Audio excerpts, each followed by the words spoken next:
I agree. Man, I had this conversation about equality and equity the other day with a client of mine. And, usually I wouldn't, but she was pretty stern. She wanted to have the conversation. And I just in my mind, I'm like, well, first off, equality, what does that exactly mean? Does equality mean that we're all treated as humans? Of course. I mean, that's a given. Like, if you don't feel like you're treated as a human right now, then it's the greatest time to be alive. It's the easiest time to be alive. How could you feel that way? And if you do feel that way, I think that that's incorrect. But other than that, we are unequal in every single way. You know more about architecture than I do. I probably know more about golf or baseball or maybe even fatherhood. I mean, we're unequal, endlessly unequal. So for us to think that, this lady, it should be the CEO of this company just because she's a lady is wild to me. And then I don't understand the equity part either. If we're only worried about, equity of what? Did you create something to have equity in? What equity of what? Or do you just feel like America is this share of a business and you should own some of it? I don't understand the argument there. Anytime someone has equity of anything, they helped create it or they invested in it and bought some of it. And I just think there's a whole herd of people that don't understand that concept, that they just feel like we're super rich and they want some of it. And it scares the heck out of me because I love America so much that if that's going to be so many people's mindset, I mean, we're in trouble. That's bad news. Yeah. Especially because those people are overwhelmingly the people who get hired to be HR and then enforce the DEI. Those people are typically mostly women, and they're mostly lean very far left. And what's scary about that then is then they can basically control the whole hiring process, and they can revamp a company. I mean, within a couple of years if they really wanted to. So then that changes the whole landscape, and it's not for the best, for sure, right? So I've pushed back on that several times in public podcasts like this, and then in private. And I don't actually try to make the argument of like, don't you mean, let's say I push back on equality. Don't you guys, the typical like conservative talking point, which is, don't you guys mean that we just want an equal playing field?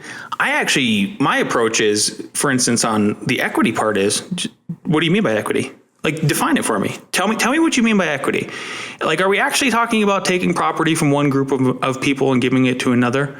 And it's more about just exposing them, and then hopefully there's enough people listening that eventually we regain the majority in this situation of rationality and knowing that, like, look, yes, there has been some grievances against people in the past, certainly, but it's not limited to just black and brown people. Absolutely not. I mean, every single color and race and creed and gender and all this other stuff, everybody's been a victim of another person or another type of people at some point in time. Like, the whole history of humanity is conquering. The whole history of humanity is competition.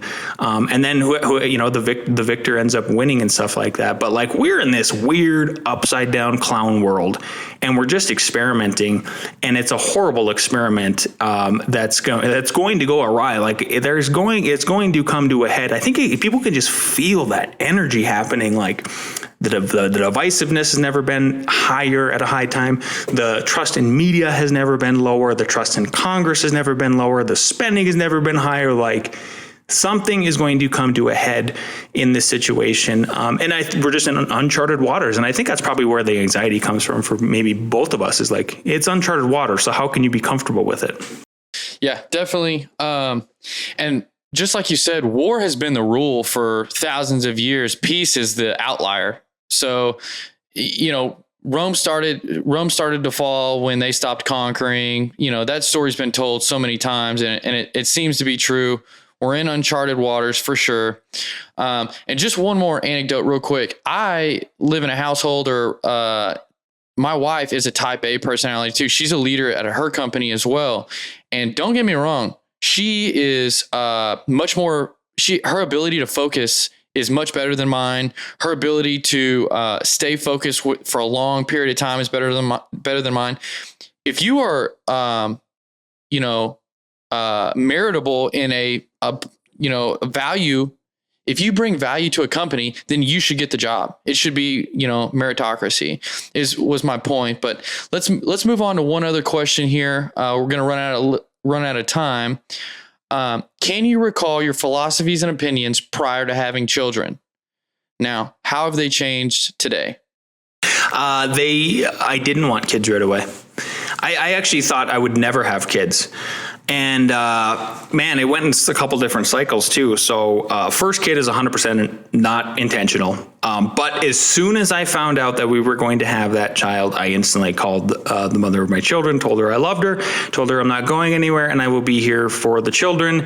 And then I quit smoking, I quit drinking. I was like 21, right? So I mean, pure party mode. And then I took all of that and just ran with it, and then have been going in that direction, ever since. Then we had our second child about 4 years later, and I graduated college at that point, and we moved to Colorado and really started to kind of establish some roots and stuff like that. And then I ended up getting a vasectomy when I was like 25, so I couldn't have any more kids. And now that I'm pushing in the direction I am now, where I talked about maybe trying to help my children have as big as families as they want. Looking back on it, I would say that's one of my only few regrets in life. And I have very, very few, because I believe in the providence of, and maybe I will lose this regret later in the future. Maybe it just needs more time to kind of process through and everything. Because maybe that is the conclusion, is like, oh, this gave you the idea, Lance, of like being the backbone for your kids, so you could have a bunch of grandchildren, and that's how it'll get. We'll work through that cycle and everything. Because now I am of the opinion, like when we did combine families and everything was really peachy right away with our combined family, as they grew into teenagers, they just kind of grew disparate and apart. And it seems like that kind of is something that happens in blended families.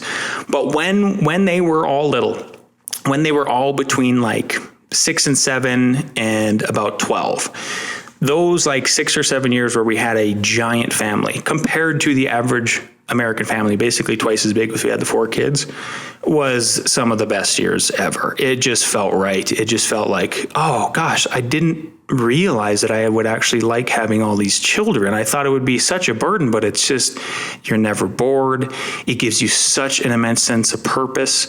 And so I think that's kind of my morphosis and how I'm evolving, and maybe I've kind of predicted the future here for myself. So